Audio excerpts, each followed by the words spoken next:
All right. Hello and welcome to Audionautic, episode 175. I did not want to say Deep Space Network. Why? I don't know. I just wanted to say Audionautic today. It's a brain block. Yeah. It's just a thing. Well, then I got to it, but yeah, it's a brain block, I guess. It's just a different thing.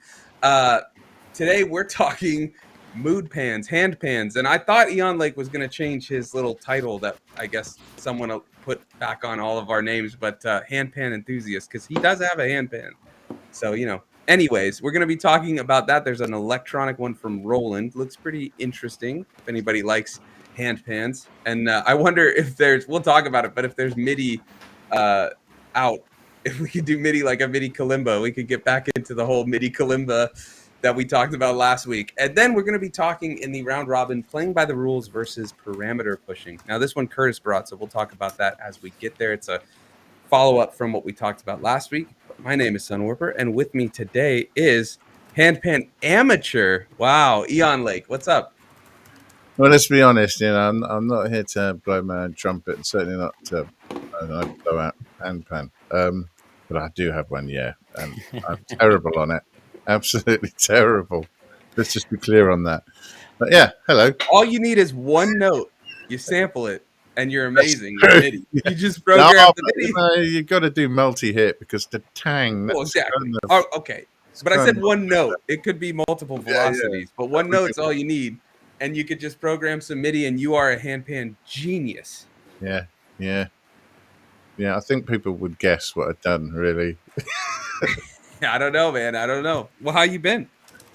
I've been good. Yeah, I've been enjoying Rick Rubin's book slowly but surely in the few moments that I have to read books in a week. But yeah, it's been good. Been taking a more playful approach to messing around with musical instruments and other audio gear, which is kind of a product of that and our chat last week. Yeah, just keeping it light, trying to make this a fun thing rather than another chore in your life. That's when you're going wrong, when you treat it like the challenge that the rest of life is. That's just wrong. Don't do that. Yeah, you're right. Music's supposed to be fun. We're supposed to enjoy it and create. It's supposed to be our creative output and outlet. So yeah, well, I'm glad you've had this epiphany, shall we say? Yeah. Maybe it was brought on by the handpan. That's this week's epiphany. That's this week's epiphany. Who knows what next week's epiphany will be? Oh yeah, for sure. If you're not having weekly epiphanies, hell, daily epiphanies. What's it all about? Are you even doing it right? Yeah, you're not self-questioning enough, and you're definitely not an artist if you're not. Okay, well, that's a perfect segue because also with us today is our forever tinkering friend, Curtis. All right. How you doing? Yeah. Living and breathing. Yeah, it's been a good week. Went back to Sheffield for a wedding, which is always fun. Sheffield's a beautiful city. Yeah, and then similarly to Eon Lake, trying to find the fun in it, and I think I'm still having fun. I'm getting not saving your music. Well, there is that. Yeah, I'm still in that space. Like the challenge that I did that I put in the Discord was the first thing I've actually properly written down in a long time. By the way, I have to say, I didn't get to comment it yet. First, I wanted to say that was the MIDI kalimba of challenges. Completely a pointless challenge. Yeah. But I had fun. You did really well. Thank you. I was, and I thought, I did want to say that it was it sounded like an evolved form of Curtis. Very different from like where I would have thought you would have taken it, especially. Now, maybe that was because it was just a challenge. You're just having fun with it. But I was like, oh, this is a very different kind of sonic palette, I felt like. I get that. I think I just found that countdown, that 10-9-8 in an old sample pack that I found, and then the screaming didn't come until the very end. I think maybe I was having a rough day. I don't know. But yeah, it was cool. It was grim, and I don't know. I think it was really interesting because you EQ everything out under 100 under 100 hertz. For those who don't know, last week Sunwarper set us the challenge of creating a song with nothing under 100 hertz apart from the kick.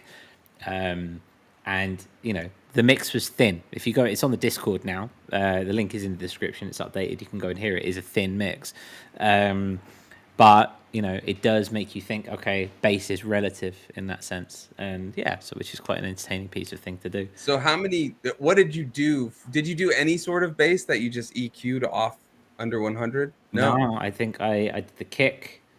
I did the kick, and I started up high, and I think that I started up high, and then I actually tried to go even higher and realized that that was foolhardy, and then so I came back down to the mids, and then wherever there's a mid slash low mid that could be around like the 80s and 90s, I just kind of EQ'd it out, and Yeah. it was fun. It's good ear training, right? Because you're Yeah. listening for like where frequencies sit together and which ones don't work together and which ones do, and so yeah, that was fun in that I think sense. what I would try to do with it too, on like if I were to take this challenge, is try to get bass sounds that like bass and bass notes, but above, you know, I mean, yeah, and just like try to keep that bass, but give it the thickness and warmth and stuff of that like low mid range to try and just convey the low end without there actually being the low end. Just a thought process. Like my process when I think of it, I'm like, that's where I would go, is like I still would want the bass, but it's figuring out how can I get the bass in not necessarily even a higher octave, but just like, using low, or even pianos using the lower notes. Even if I do cut the EQ, it's like just giving the what's it called? Man, I'm blanking. Sorry, it's a rough day today. But like insinuating the low end without actually it being there, right? like I get that, and that's totally valid, and I think that's fair, and I think I think it's two sides of the same coin in that sense. Like I did it on the plane over to Sheffield, right? So I did it in the little cabin seat, and you've got the screaming babies, and you've got the hum of the plane going on behind you, and I'm making it in these, in the name of just kind of creating an absence of it. And I went with the notion of, like I say, the bass is relative. So like the mid range essentially became the bass, and so that became the driving kind of pumping force on that, and then. Yeah, so it's just It's cool. it's a fun little way of doing it. I'll do it again. I think I'm still in that place where I'm not particularly interested in writing something for anything in particular, but this was a foolhardy kind of fun little challenge, and that unlocked a whole other thing. So yeah, appreciate that one. Nice. Good job. What you been doing, bro? Finishing up this ambient-ish album that I'm working on. It's been a lot of fun. It's really cool because I'm doing it quickly, but then also taking old songs, just opening old files I totally forgot about, and then they're usually like I just do a 4 or 8 bar loop and then save it, multiple things. So I just open it, find something, and then I'm just taking that loop and sequencing it, not adding anything else yet. Like at first, just sequencing, seeing where I can get it, and then if I want to add stuff, what I do is the Eon Lake, and I'll render out something, like bounce it in place, and then just mangle it, time stretch it, add a bunch of effects and stuff, and those will work. And then if I absolutely have to, I'll add other things. But one of the songs on it just cracked. It was originally 6 minutes, then it hit 7 because I was changing things, and now it's actually at 8 minutes. Oh, I'm so proud of you. I was like, whoa. So proud of you. Yeah, it's crazy. Crazy. Almost every other song is like 2 to 3 minutes, and this was just this huge, and there's so much automation in it. It's just like everything has all these automation lines, like multiple forms of automation, different parameters and all that stuff. So it's been fun. Yeah, and there's not that many tracks on it, but I am doing a lot of layers of things and stuff like that. But yeah, Eon, like with his patient hand Your raising. automation, is it a playback of something that you recorded, making manual changes, or if you drawn it in? Do you know me at all? I'm lazy, man.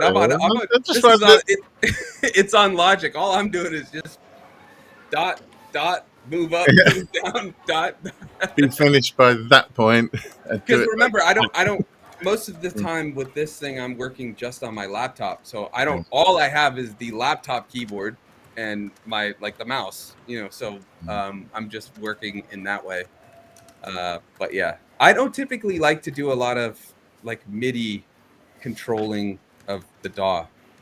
When I'm in the DAW, it's like DAW, and then when I'm in the hardware, that's when I do all the parameter steps and stuff. I don't know. I just have this different workflow. That's okay. We're in a place of different workflows and portability and single instruments and things like that. Like We're coming up to our 5th year anniversary, which we'll get into in a sec. And then I do remember in the beginning stages, Sunwarper and I spending a lot of time talking about our rig and what we do and all our stuff. And it seems to be over the last 5 years, we've just kind of broken it down into smaller, more portable pieces as we go along. And, perfectly valid and perfectly real. Yeah, totally. Completely. Yeah, this desk has been sitting unset up for like a year now. I had that big, huge setup, and then it's like, yeah, I'm done with that. And then now they're all just sitting there. But I do want to get everything turned on and put into the mixer. I just haven't had the time. Yeah, step by step, the time will come, right? It's like, again, so I'm still in that space where I'm not. You just have to ride where you're at, Exactly. Any pushing against it is just going to delay the process through where you're at. So yeah. Where's our chat at, Sunwarper? Let's say hi to the chat. Let's see. We've got Mike, one of our patrons in the chat, says, Hola, ¿cómo estás? Smiling Errors is in the chat. We haven't seen Smiling Errors since our break, I believe. I think they might have commented on the last one, but yeah, nice to see you. Welcome. Yeah, you're early. We're always on Audionautic time, as you know, so we start a little later, but that's the way we go. You're pretty good today. We've also got M Fizz. What's up, M Fizz? How's it going? What'd you say there, Curtis?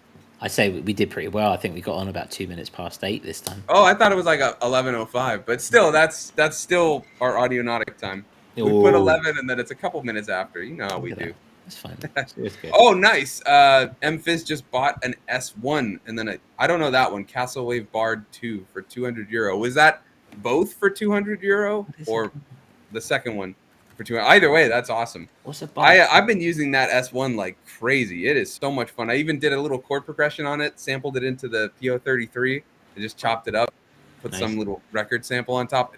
Awesome. It does. And Smiler says, "What about using instruments with knobs on them? No urge to assign them to a MIDI control." So it's like I just think differently. Like if I'm in Logic, I think computer space. I'm just moving things and stuff. When I use my MIDI keyboard, I'll do like if I'm doing strings, which some of the songs do, I'll use the one, what is it, the expression or the modulation to do the velocity movement and stuff. But that's about it. Just for reference, I've got a copy of the Bastille Castle 2 Wave Bard. I'm pretty sure I've said that wrong. This looks fun. That looks that's cool. That does look like a lot of fun. Both for 200, by the way, M Fizz. Nice. That's cool. Yeah, the S1 does sound crazy good. They're they use the weird little micro connectors, but they make a lot of really crazy stuff, Bastille. Really odd sounding little boxes like that. Gonna be a lot of fun, I reckon. Really quickly, I apologize, Ian. Like the comments just go right over your face when we're chilling. I think that's probably okay, We'll see. Hey, as long as we can still hear you, that's what matters. It's the voice that's gold. Yeah. Very much so. This is lead. Or wood. But yeah. That's where we're at. That looks like fun for 200, and the S1 is. I'm thinking about getting another one of those little boxes. No other reason. Another S1? No, like one of the other little like Aria boxes. I'd really like to get that T8. Except I don't think you can. I wish you could either add in samples of your own to do the drums, or if they'd offer like, here's the 808 sample pack, here's a 606, 909, because I think it's just 808, unless I'm wrong, and I'm happy to be proven wrong on that. But I think it's just the 808, which is still awesome, but it'd be nice to have like a 909, 606, all that stuff. Would be cool. Would be nice to have different ones in there so you can kind of play around. Like you say, add your own as well. Yeah, imagine if you could switch, like, okay, I want the 808 kick, but the 909 snare, 606 hi-hat or something. That'd be awesome. It's one of those, like the cowbell from the 808, you just know it everywhere. I would honestly just set every single drum pad on the T8 to cowbell. Not even change I wouldn't change anything. No pitch change, just all the same cowbell. That's all you need, an 808 cowbell. You don't need anything else. Maybe the sound, kick. But I remember when I found out it was supposed to be a cowbell. Are you sure? It goes going. I was going to say, too, M Fizz mentioned the J6. That's the chord one, I think, right? I think that looks fun, too. I was going to say that might be up.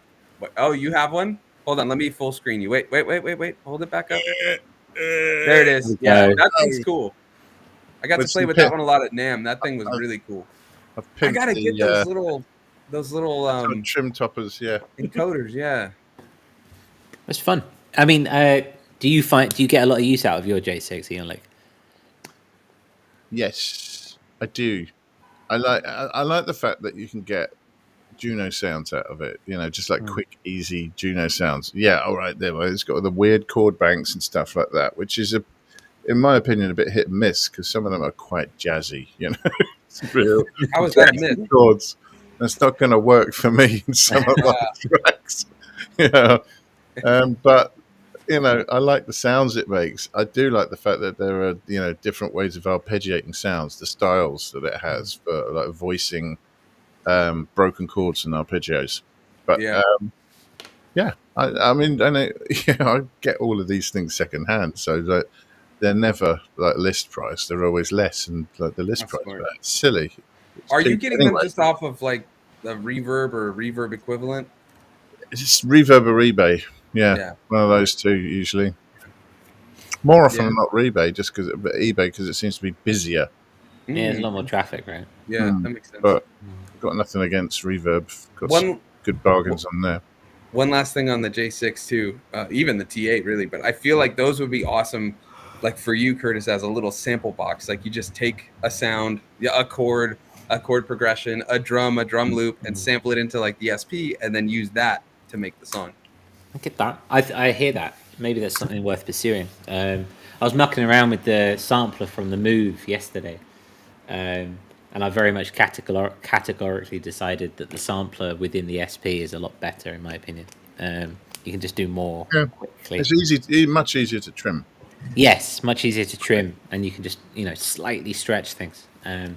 Anyway, that's a complete and utter tangent. So yeah, Nothing like it. Welcome to Audionautics. it's a good place to be. It's always fun. Occasionally, we're linear. Sometimes we cover what we intend to. Other times it's a tangent. But when the news is this slow, as August is, I think you're better off with the tangents than you are with the news. So speaking of, It's sleepy summer. But yes, tell us all about this. no, it's all you. I'm doing the segue, so you can enlighten us on this this hand pan amazingness.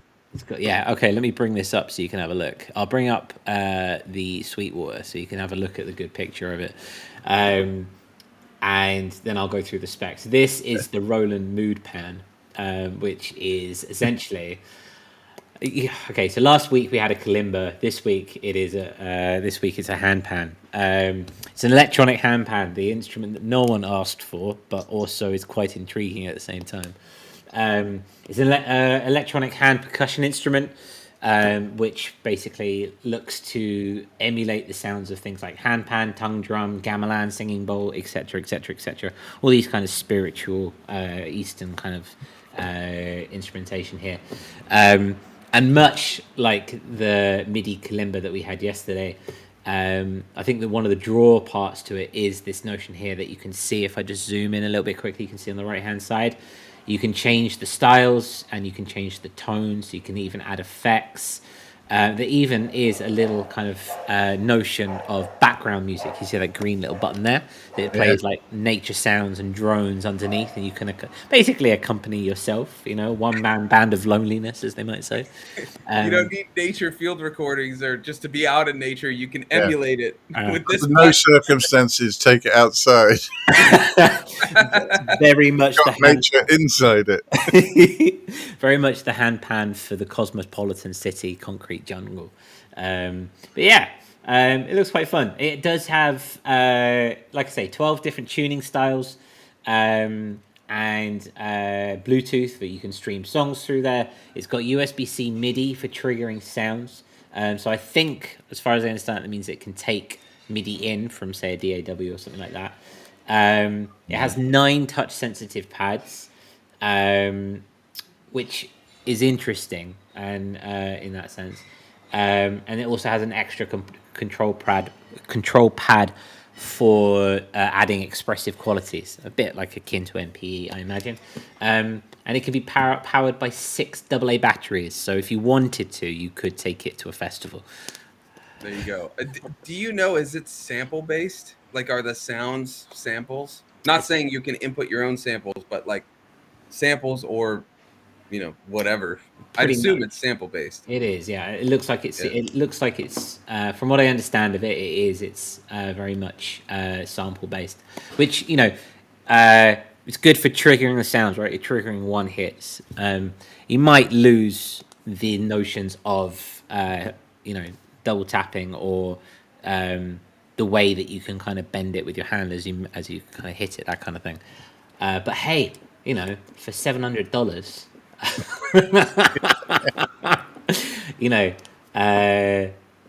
On this day and age when it's a nice idea, right? On this day and age, you can still go to places like Temu, AliExpress, etc. How much was yours, Eon Lake? Oh, mine was I don't know. It's somewhere in the region of 100 quid or something. 100 quid. 100 It quid. was But it's only one. It's only one scale, only one key. Yeah, yeah, D minor, and it's an 8-note one. That's all you need, man. So you need. Which is all right for a beginner. You might want an 11-note, which is one of the things I was going to point out about that, because obviously one of the benefits is you can change the scale on it. Yeah, But that's a huge drawback thing. to the fact is it's got 9 pads, and if you want an 11-note hand pan, you're stuffed. You have to get an 11-note hand. You got to get an addendum, Or maybe another hand pan. get some MIDI patched in a pitch bend or something. Oh. No, you know what you do? You get that one, and then the other notes you need, you use a MIDI kalimba. So you chop and You made change. it. Yeah, so you got a little MIDI kalimba and the hand pan, and you're good. I'm just checking. I'm gonna overdub that. So hand pans run about, I'm looking, 12 Yeah, hand pan, There are 300 a few hundred to thousands. Yeah, but then there's some quality. real cheap ones that are like $50. Yeah, but they're not. It's they a don't hubcap that somebody found and put some dents in. These $50 ones don't even have the indents. They're like flat, if that makes sense. Yeah, That sounds sad. Are they not tongue drums then? Oh, they are tongue drums, actually. Yeah, you're right. I don't know anything about this. Yeah, you call yourself an amateur. Look at this. He knows the difference between tongue drums and hand pans. I mean, the man just knows his hand pans. Yeah, that wouldn't fit in the description, unfortunately. You could do hand pan enthusiast, though. Didn't want to over-egg it, Yeah, it's an interesting approach to an instrument. The pricing is, I don't know what to make of it, because as hand pans go, it's not that expensive. That is one thing, and we'd have to talk more about its features to really know. Is it like what else? Yeah, I know when you I was covered reading some about of it, the last thing that they say is that you can have Bluetooth in, so it works as a high definition or a Bluetooth speaker. Yeah. Which I suppose those are always cheap. Depends how good it is, I suppose. Well, I think one of the drawing points to it, I suppose you could say, is the scaling. So you've got major, minor, Asian, dreamy scale. Never heard of that one. Equinox, Indian, Irish, Japanese, meditation, Romanian, romantic, Spanish. Now, let's face it, there's many different types of these different scales that are going in, but there's all these different scales. And then you've got the different sounds. So you've got mood pan, hand pan, tongue drum, gamelan, singing bowl, crystal bowl, and a sitar, strings, and even a synth. And it also has an effects knob, so you can dial in some effects. It's not particularly clear what those effects are, but the idea is that it's kind of if you buy a hand pan or if you buy a tongue drum, it's in one scale and it's in one key, right? Same as any kalimba. I think the idea here that they're going back, it's you can do anything. Whether you can the price of 2 hand pans, you get tons of all the scales and all that stuff.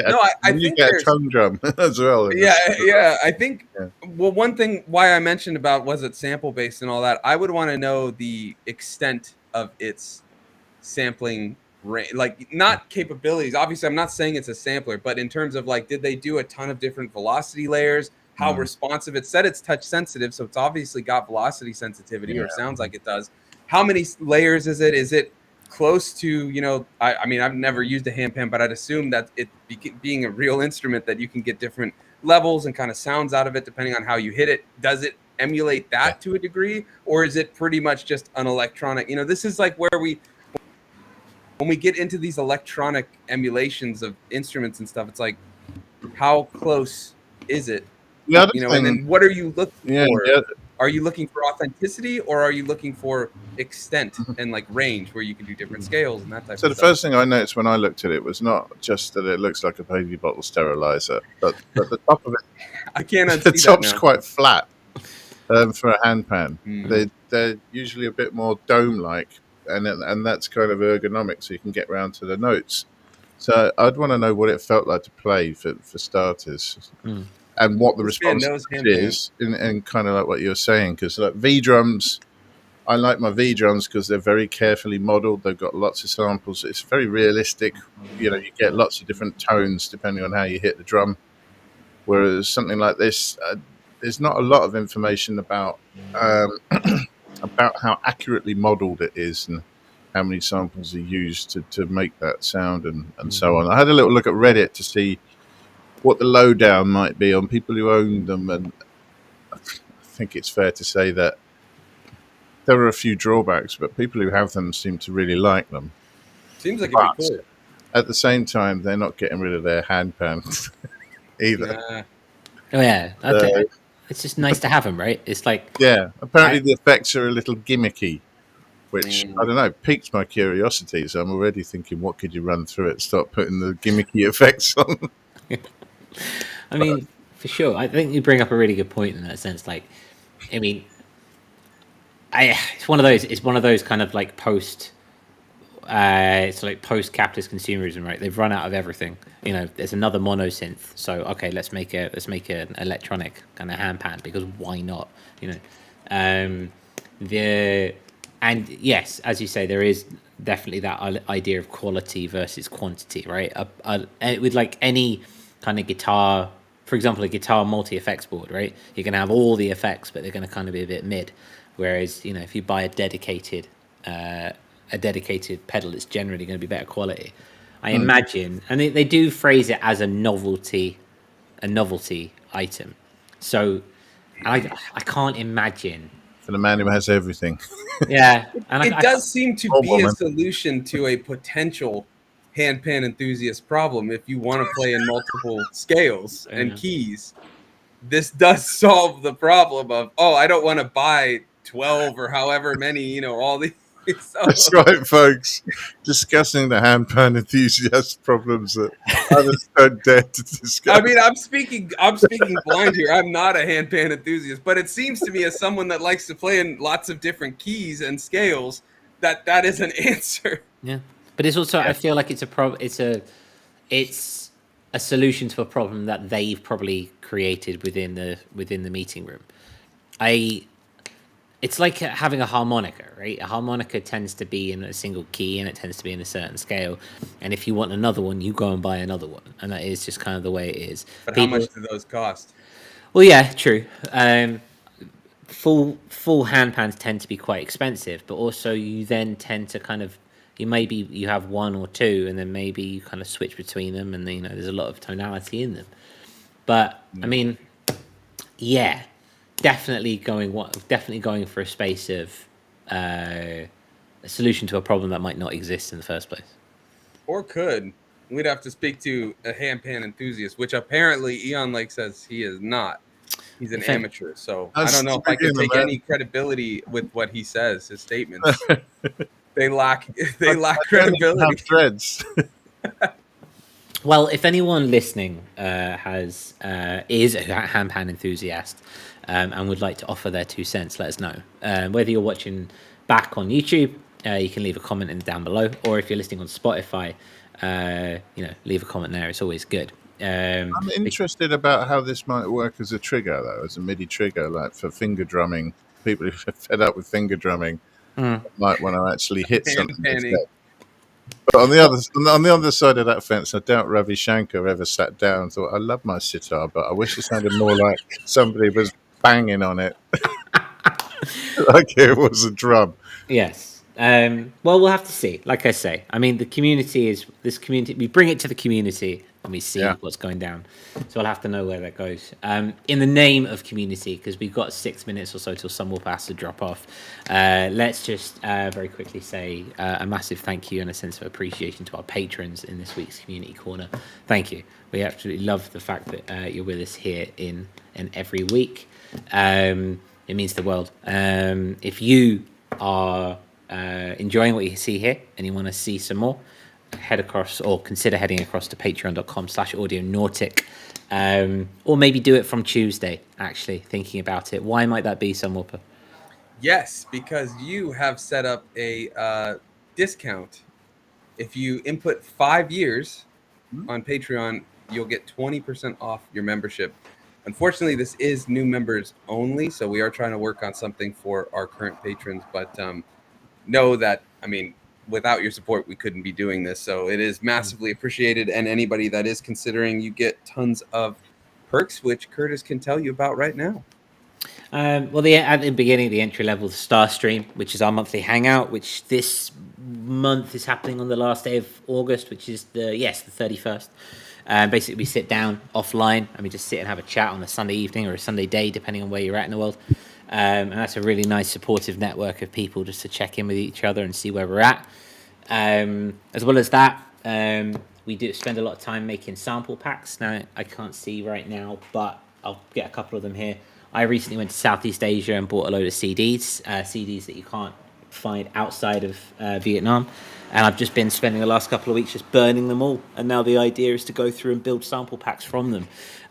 Sample packs we make are 100% original in that sense. We don't buy and then flip them. We just make them and we just put them out because, we like to show appreciation the best way we can. Like I say, on Tuesday is a Tuesday. I can't get that out of my head since my kids called me out on it. It's our 50th We don't know the context. Give the context first. You just ramble like we know what you're talking about. No one here knows. Tuesday. Enlighten us. Tuesday. It's like choose, as in just a very thick London accent in that sense, because they're all American and speak proper. Anyway, Tuesday is our 5-year anniversary, essentially. We will have been doing this for 5 years at this point, and it's an amazing kind of place to be. So to mark the occasion, like I say, we're giving 20% off on a Patreon membership, which will go for the whole month. So whether or not you see this episode today or you see it in 3 weeks, that will still be going for you until the 26th of September. And just to reiterate, we're working on something for our existing patrons. Patreon is very good at getting or trying to give us tools to get new people in. It's less good about looking after the people. So yeah, we're going to go from there. Very much better so. than YouTube memberships. YouTube memberships is the worst at like giving you tools to communicate to your members. It's almost as if they're a massive monopoly and don't care either way. Yep. You know what I mean? There's a whole change in age restricted content for YouTube, which came out a couple of weeks ago. Oh maybe the AI verification thing or something, right? Yeah. Maybe that's something we need to discuss. But yeah, anything else on that, Sunwarper, before we need to drop? No, I just want to say a massive thanks to all of our patrons because without you, we couldn't be doing this. So the whole reason we can do all the crazy design things, which I forgot how I got to, but here we go. Yeah, the reasons we can do things like this and all that, and share screens and control volumes and all that is because of you. So a massive thank you, and here's to 5 years. Yeah, awesome. Yeah, it's 5 years. It's a good way to go. So yeah, that's where we're at. Do you want to introduce the round robin before you skedaddle? Yeah, why don't we talk about the round robin for a second, and then I will have to go. So I didn't get to see much of this, but I know you want to stem off of what we talked about last week. So I'll say you've got the title here, Playing by the Rules versus Parameter Pushing. So this is interesting coming from the idea that we talked about of that beginner's mindset, right? So go ahead, and I got 2 minutes. So tell me what exactly you're thinking here. Well, yeah, it does kind of stem from that beginner's mindset or that beginner brain like we were talking about last week, and this notion of creating and innovating and trying something new, right? And you brought up a very good point that It's good. That's great and that's amazing, but it's also a good place. It's good to also learn what a compressor does and learn what EQ does, etc. Because then you can apply those rules and kind of go from there. And then break them, right? And that's all very fair and that's all very wild. And then Brian Eno comes out with this notion of just the quality lies in pushing the parameters of whatever it is you're using and pushing them to their limit, and that's where you truly find something weird. For example, Smiling Arrows put a new piece of software in the computer, which I forget the name of now, but it's akin to Aphex Twin's kind of glitch and rearranging wave bending and stuff like that. That's very much pushing the parameters of what it is, and I'm working on installing that. It's very complicated, but we'll get there. So yeah, so basically from that point, I suppose what I'm trying to get to is we touched on those points, but then we didn't really kind of dive deep into it. Kind of moved on.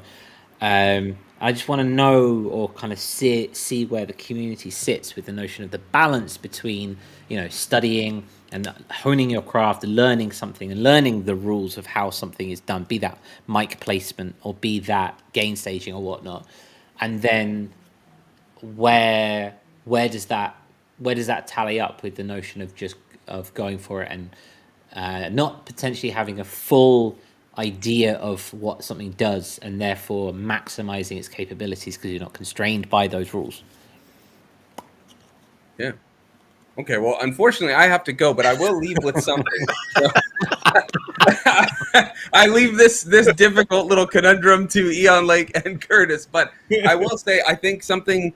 Hopefully, I'm understanding this right, but I've been spending a lot of time brushing up more on theory, just one for teaching, but also because I love learning music theory, just to get outside of the things we normally do, but also look back on songs, even if Rick Beato always covers artists like Nirvana and stuff that probably don't have the background of music theory, right? But when you listen and break down with analyzing it in terms of music theory, you see these really interesting things, and then you go, oh, that's why it sounds so cool, because they did this. And they know that for it to be awesome? No, it sounds like they didn't. When it's just another way of learning. And then if you wanted to incorporate those things, you actually know what was causing it to sound epic or cool or like this and that. So that's why for me, I like to learn these things, because then you can push the boundaries, because you know what you are supposed to do and supposed to not do, or not supposed to do.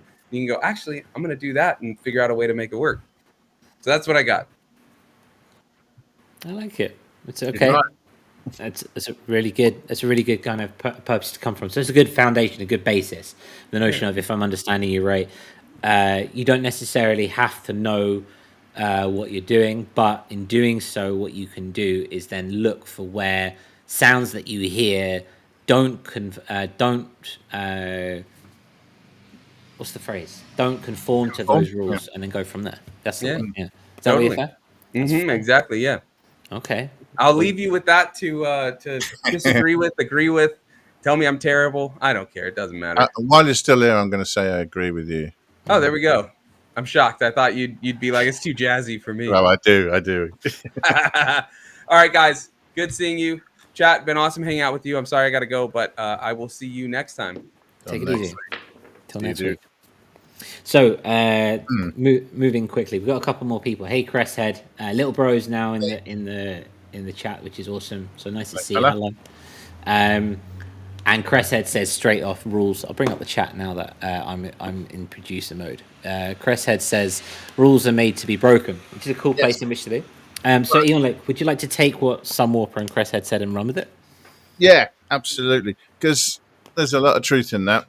I mean, you don't have to do this, and learning the rules is not the same as conforming to the rules. Of course, it's just learning them, right? You might throw them all in the bin. The thing about without that sort of background knowledge, if you want to sort of push boundaries or do something different, it's it's a theoretical boundary, right? You can't walk up to it and see if somebody's already smashed through it. It's not. If you don't know what it does or what that particular boundary is, you won't know who's been through it or not.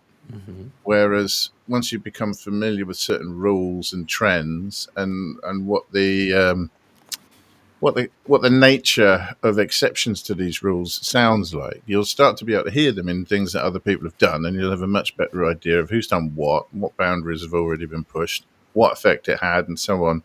I mean, you may be, extremely unoriginal in the boundaries you decide to push against, and if that's your thing and you're trying to make something of it, people aren't necessarily going to be interested. I think that understanding what rules are and having your own opinion about, making value-based judgments on those rules according to whatever floats your boat is what allows you to become deterministic about what your sound is and influencing what you do. Because you've taken the time to absorb how people do things. You may like some of it, you may not. So then you can start to curate some of those things in what you do, so that you have more control over what comes out the other end. Mm-hmm.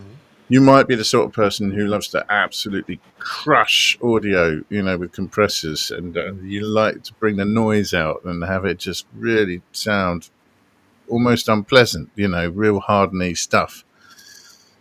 But you might come to a point where somebody needs you to control a transient or something like that, or do something traditional with it in order to correct a problem or whatever.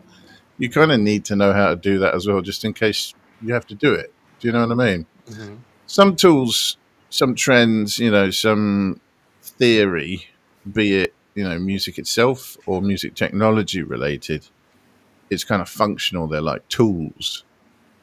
Some are more like conventions that, this is how people tend to do it. And it would make more sense as somebody who writes music to maybe push against convention than, more of the technology-based rules, which are more about whether or not something sounds good or not, or ugly or not, or works or not when you do it a certain way. But even then, everything is on I think, a sliding scale of truthfulness. You can attach your own value to it, and really it's only you that knows what you want to do, and whether or not bending, flexing or breaking rules is going to help you get where you want to go. But knowledge is power is what I would say in that regard. I hear that. Okay, so knowledge is power, which makes a lot of sense. It's good to have an idea of the functional, at least the functional things that you need to do in order to make good decisions and make purposeful decisions when you're in the studio, right? In the creative flow. I get that. How can you give us an example of how you apply this scenario to a real Eon Lake studio situation? Now I'm feeling like I'm in a job interview. Sorry, I was watching your interview with Mike just before the show, and I was just, it's got me intrigued as to where you're at. Well, a good example would be the compression as an effect versus compression as an audio tool. I suppose is one that pops into mind because I already mentioned it. So yeah, I like destroying elements inside of a track or a mix, and allowing them to do certain things. But it's always just a selected frequency range. There's always an idea about what space it's going to occupy and why I'm doing that, and whether or not it's going to steal too much of the space by being really loud and bringing up a loud noise floor with it and stuff like that. So I would never do that to a mix. Because I'm not I don't do some sort of proto-industrial crazy noise-mongering stuff, but if I did, I might consider it, you see what I mean? So yeah, I might use it as an effect in an extremely slapdash and overzealous way, with a load of saturation and maybe distortion, things like that. Sometimes you ugly things up for a reason. There's always a goal in mind. But you're not exactly going to take that signal chain and put it over your mix either. I hear. It's kind of different things. Completely. All right. Okay. A couple of chats and I'll come back to this. Cresshead says, there we go. I have a track where I have 3 kick drums or kicks, I think it's a typo, on its center, and the other 2 are hard panned left and right. So I make the kicks bounce across the stereo image in one track. Wonderful. right? Great idea, fantastic. Okay, which kind of Slightly goes, unconventional, but I already want to hear it. So yeah, it's different. It's intriguing. It's interesting, Chris said. Does that come from a space of knowing that generally speaking, the kick comes, front and center, and you're trying to mess it's with that? so conventional to stick it right in the middle. I mean, I the main reason I do that is if I don't pan it up the middle, I tend to start doing this a bit. Well, this is the thing, right? Start trying to compensate by tilting my head, but It does happen. It but does. no, I mean, if there are multiples and they balance each other out, I could go with that. If they're bouncing around, Hmm. because sound design, Well, exactly. no problem But with it. Mike also says as well. He says knowledge is power. Brute force is also power, and I think Yeah, this is a really interesting point. true.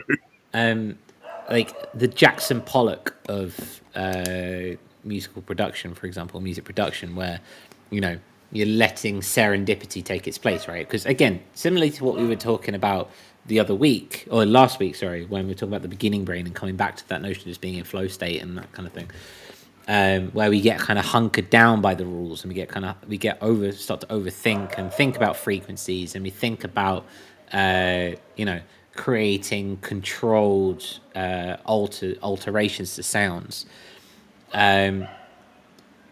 which is all very fine and dandy and great. Are we not at the same time encasing it around a process which, once you do a process X amount of times, it becomes a process and stops being creative and becomes routine? Yeah, I don't know. What do you think about that?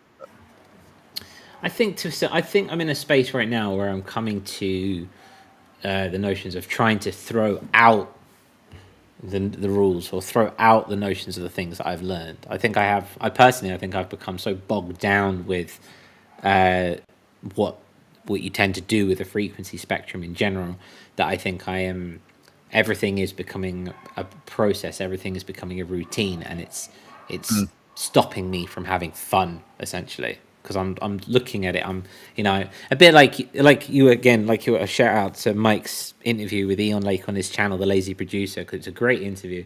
You were talking about the notion of having randomization probability to create an idea, or to help you create ideas, and then you can kind of go and create from there, which is a fantastic kind of way of doing things.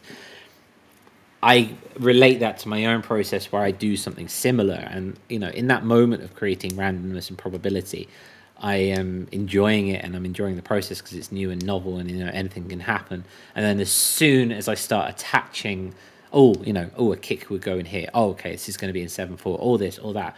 I'm losing that creative side. Suddenly, I can feel a shift in my psyche, and it's becoming almost clinical, and I'm losing a sense of I'm losing that sense of fun. I know. That's mad. That's the opposite of what happens to me. Really. Yeah, the exact opposite. As soon as I start to have opinions, I know we're off. As soon as, because I want to go, now I want to hear these notes and I want this kind of rhythm or something. It's inspiring me. I'm starting to have a dialogue with an idea. This is creating. I'm off. I've got ideas at least. When I run out of ideas, I'll be in trouble. But at the moment, I've got them. For me, that's when it starts taking off.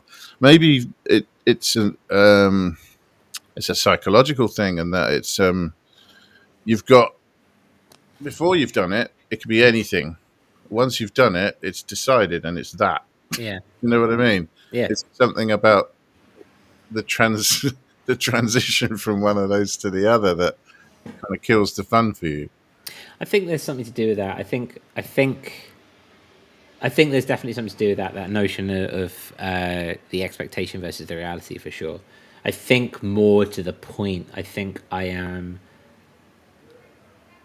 to the point. Because I see it from the purposes of the frequency spectrum, right? And so I say an ARP comes in at around about around about 500 hertz. I know that I've got to then piece around that, and I don't know whether I've got a sense of laziness or I've got a sense of complacency about how I'm making, which is why the rig is kind of sitting in a bit of disarray right now, because you know, oh, okay, I'll put this sound on. Oh, okay, this goes well with this. I like this sound. This goes with that. Oh, let's make this dubby or whatnot. And it's getting, I don't know. Repetitive? Do you find you're doing similar things all the time? I think so. Or not all the time, but it feels a little bit samey to you. I don't know about samey. Like when I start. Okay, so my album, which is coming out in October, right?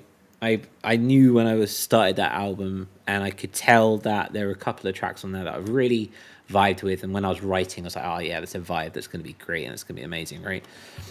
This album comes out in October, but I kind of finished writing everything about a year and a half ago, 2 years ago, and you know, that pizzazz, that jazziness, that excitement, that joy has just kind of faded. I think that notion of having an emotional attachment to the art that I'm making is somewhat diminished, and it's somewhat dampened, if that makes sense.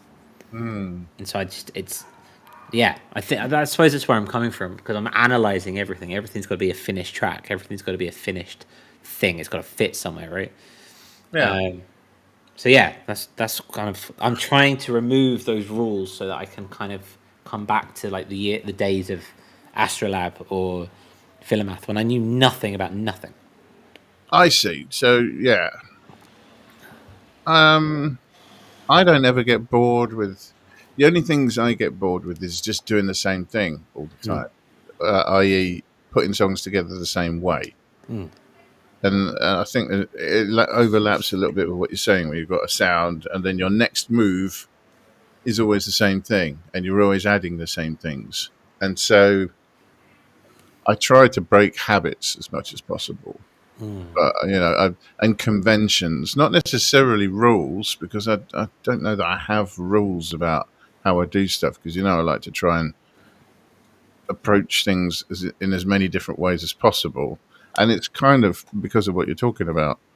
So, yeah, I want to try and not have the same conventions, from playing the same things to using the same instruments in the same way to fill out that field that you're talking about. So what Sunwarper said kind of resonated with me a little bit, because I have been studying music theory in a number of different ways, compositional theory as well as music theory, just to try and give me a different slant, a different way to play, because especially when you're doing something with your hands, and hopefully you'll know this as a guitarist, your hands sort of learn certain patterns, certain shapes, and you start to overuse certain elements, where you could do something different, but it doesn't occur to you, because it's kind of like habit to go from this chord to that chord to, it just kind of becomes, maybe it's muscle memory or something.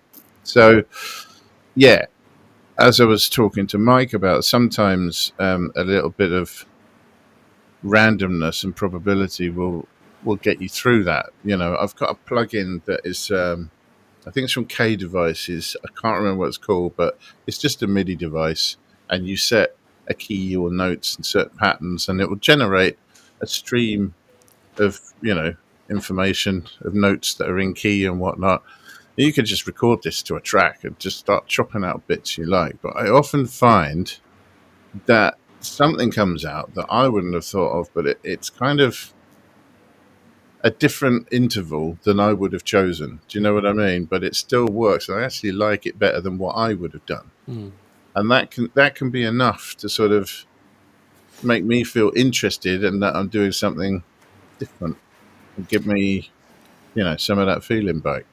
I get that, and I that broaches another somewhat conversation about the balance between autonomy and serendipity in that sense. It's slightly different, maybe for another round robin of the week. The notion of if something is generated for you, to what extent are we to claim ownership of it, right? So on the one hand, you've got MIDI, creation. On the extreme other end of it, you've got AI music, for example, right? I mean, those are extremes, but they're extremes nonetheless.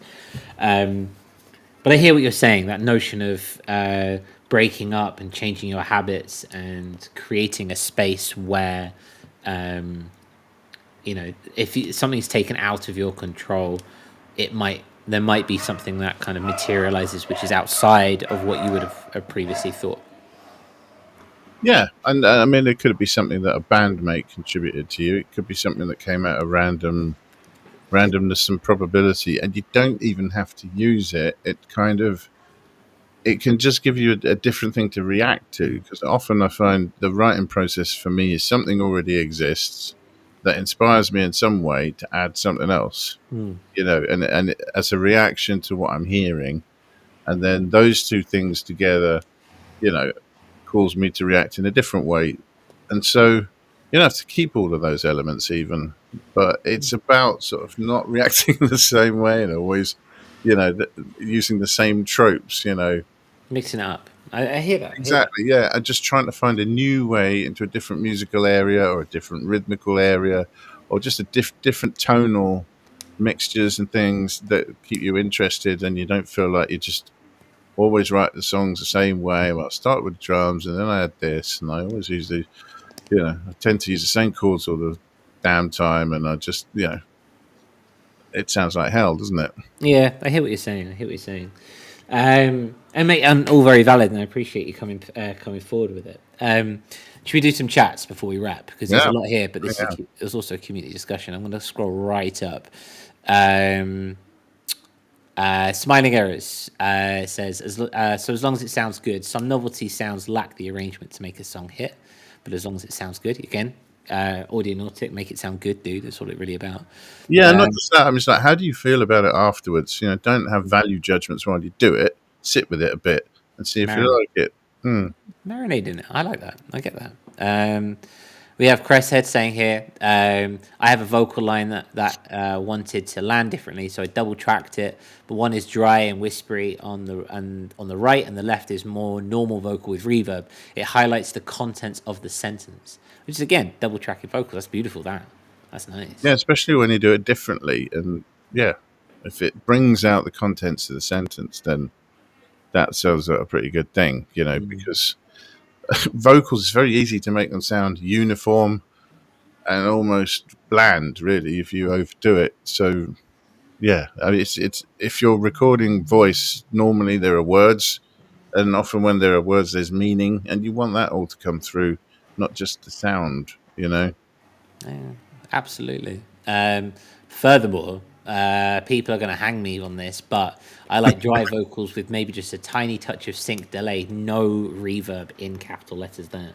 That's the thing. Definitely. Definitely a thing. And you can ping pong that. But I mean, a dry vocal can, I don't know.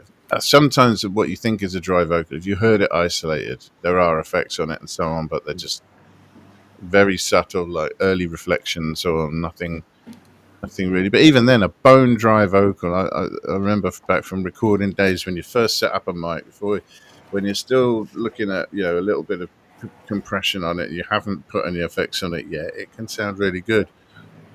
I love it when it just sits in the speaker and it's just clear, and it's almost like their face is there. You could just touch the speaker and tweak their notes. It's good. I think, those days, I think the affecting vocal chains comes from a space, or comes from the rise of the bedroom producer in a way, right? If you're in a studio and you've got a nice treated room and a decent microphone, dry vocals can sound really good. And then, then comes in the more kind of like the startup side of things where, for example, my window is open and you might have a police car going through halfway through a take. So you need to kind of blend it with some reverb or something like that, that kind of thing, which is fine, so it's absolutely. No, I'm with that. Nobody's going to hang you for that here. I still find that all is fair in love and war, as they say. Smiling Areas, once again, sounds like I need a sound engineer. Let them do that job while you write. That is the communal kind of aspect of production is something that has always been entertaining. And I know Andrew Huang does a lot of it these days. He does a lot of writing and then just sends it to mixing, that kind of thing. That's also other people, right? And a part of my production game is about dealing with the demons inside my brain, which is hard to do if you just pass it on to the next person. But I absolutely understand where you're coming from in that regard. Craig said once again, in the latest track on a Seek track, I assign stereo pitch shifter to the insert effects, and they are not nice intervals. I ride them in the touch strip on some vocal lines, and it sounds cool. That's cool. That does That's sound really, very especially on that box, because you can just, if you want it to sound edgy in places, you can just feed in the edginess. It's yeah. great, yeah. It's cool. Just kind Good of idea. knock that up a little bit. That's really cool. And finally, Little Bro says, most of the time, the best achievements are created by accidents, and accidents can be your ally. That's very true. It is very true. Happy accidents. Some of my favorite tracks of mine are happy accidents. Yeah, definitely. Or ideas that collided. Ideas that collided. I like that. That's an album. That's an album title right there. Sometimes I'll go into the bin for something in the same key and drag something out just to have make a change, and it's like, oh, that's actually quite good. I like Maybe that. I'll make a change to it, but it can set you off. Are you dragging stems in from other, like in Ableton? Are you Sometimes, yeah. Sometimes it's a MIDI part. So I've mapped my folder as a folder in Ableton, so I can within Ableton I can browse through all my Ableton tracks and I can see what's in the same key, and I could just pick any channel out of that arrangement and drag it into what I'm already working on. Beautiful. It's as it was in the other arrangement, but in this one, and sometimes that's good. That's a good way of doing it. Sometimes it is just an audio file, though. Yeah, that's okay. Nothing wrong with that. So yeah, I'd like to see that. Mike Smith just pops up. He says, or linked from the Discord. I'm not quite sure what it means. I would like some clarification on that. Maybe I'm missing something. Eon Lake? explain. Yeah, I'm not sure. The link for the Discord, while we're figuring that one out, is just here, which now there's only 2 of us in the chat. Anyone's face. There you go. Won't block anyone. So yeah, if you want to join the Discord community, it's there. You can see there's lots of stuff in there this week. Coraline's been playing around with a new synthesizer and some strings. Mike's interview with is it Elephant, or is it it's pronounced elephant? I forgot. I wouldn't like to say. Well, either way, the 2 interviews there with Mike on the Lazy Producer are absolutely amazing. Yeah, lots of stuff to see. And yes, he was. So he was talking about linking up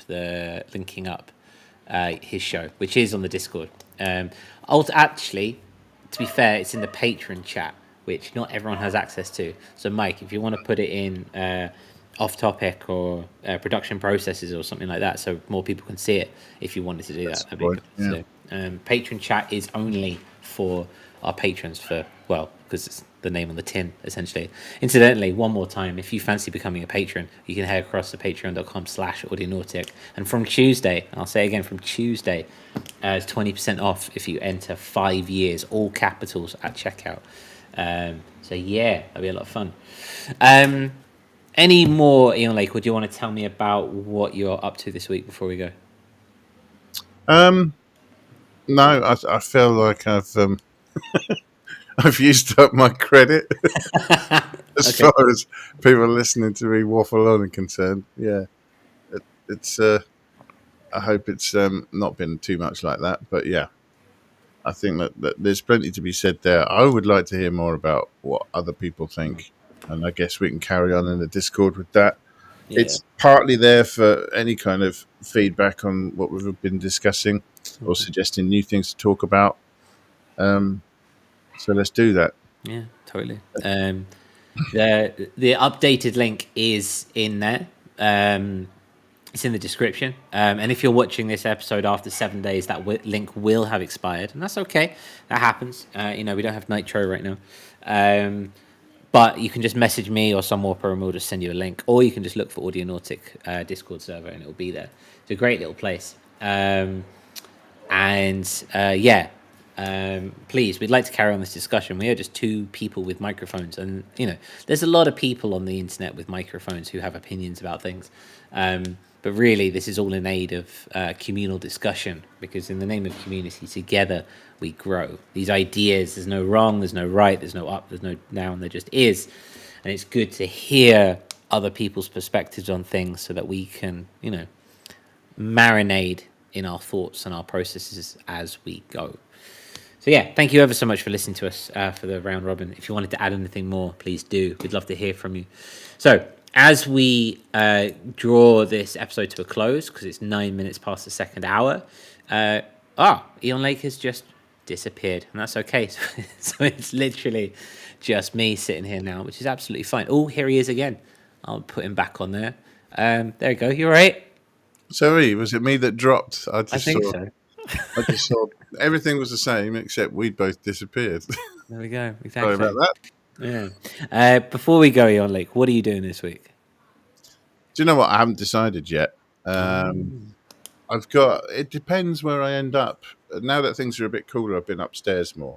I've got a couple of songs going in the studio here that I'm quite keen on, and I want to get on the album. But they need some arrangement. So I may be doing some of that. I've been having a lot of fun because I've managed to sync the MS-20 to the oscillators by running them off the K2, ironically, which is the copy of the MS-20. Nice. So I've patched one into the other one, and now they're both synced, which is awesome. So yeah, I've got some experimenting to do with the Labyrinth and some other bits and pieces that I'm doing as overdubs. I want to do some more modular stuff for a while. My modular's been switched off for a fair while now. It's been on a couple of times, but so there's a number of things. I also want to do some sound canvases on the tempera, the beetle crab tempera, because I haven't really done a lot of that yet.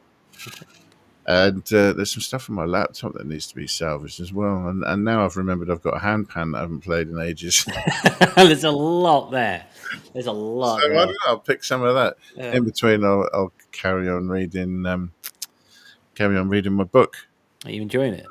Yeah, it's nice to be inspired by things. Yeah, it's cool. And I think it came along at a time when my head needed a way of being refreshed somehow. Mm-hmm. So I could look at things in a new way and find a way to carry on. That's cool. It's kind of becoming required reading for the community. Like started with FCC. FCC got me onto it, and then now you're onto it. But for context, we're talking about Rick Rubin's book, The Creative Act, which if you are in a little bit of a creative rut, so to speak, it's a great book to kind of just dip into. Really short chapters, and you can just kind of a bit like Tao Te Ching. You just kind of read a few verses and then leave it and come back. Unless you're Eon Lake. I don't know, Eon Lake might have smashed the whole book in one. You never know. Depends how much time I get. But it's an easy read, so it is. It's nice. Yeah. It's not too much. Well, that sounds like you've got a good week coming up. Yeah. What about you?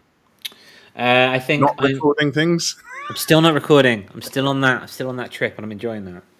I don't know. I think I might try. I don't know. I'm not putting a limit on it, but I think. Yeah, I'm enjoying that. I think I'm going to explore some of the move.